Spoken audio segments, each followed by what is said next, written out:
দর্শক, সাভার জাতীয় স্মৃতিসৌধে আছেন আমাদের সহকর্মী জাহাঙ্গীর আকন্দ। আমরা যুক্ত হব তার সাথে।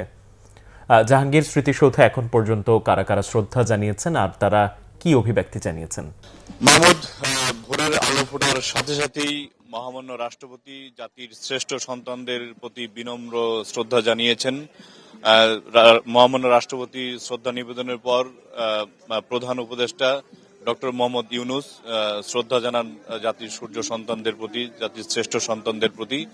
এ সময় তিন বাহিনীর প্রধান উপস্থিত ছিলেন।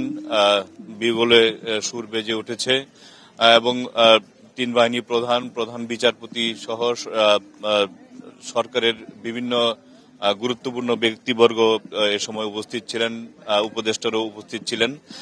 তারপরে মূলত সর্বসাধারণের জন্য আপনার শ্রদ্ধা নিবেদনের জন্য খুলে দেওয়া হয়েছে জাতীয় স্মৃতিসৌধ। এখন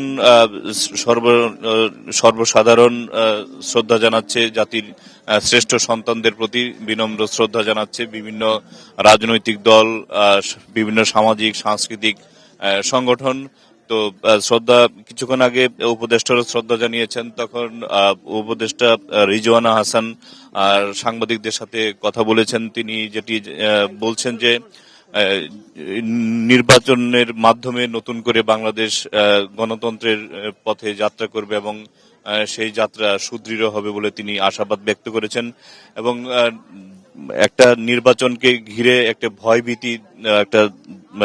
ভীতি ছড়ানোর একটা প্রচেষ্টা চলছে বলে তিনি মন্তব্য করেছেন এবং সেই প্রচেষ্টা যাতে কোনোভাবেই সফল না হয় সরকার সেদিকে সজাগ আছে এবং একটি অবাধ, সুষ্ঠু, নিরপেক্ষ নির্বাচনের মাধ্যমে দেশে যাতে গণতন্ত্র নতুন করে যাত্রা শুরু করতে পারে সরকার সেজন্য সব ধরনের প্রচেষ্টা অব্যাহত রাখবে এবং কোনো ধরনের অপ্রীতিকর এবং কোনো ধরনের অপ্রীতিকর ঘটনাকে তারা ছাড় দেওয়া হবে না, যে কোনো মূল্যে তা প্রতিহত করা হবে।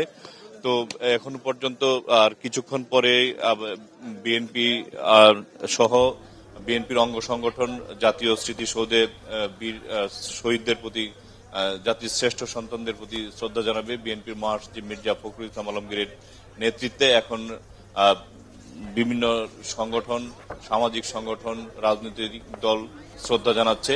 তো এই ছিল মাহমুদ জাতীয় স্মৃতিসৌধ থেকে সবশেষ খবর। জাহাঙ্গীর, আপনাকে ধন্যবাদ।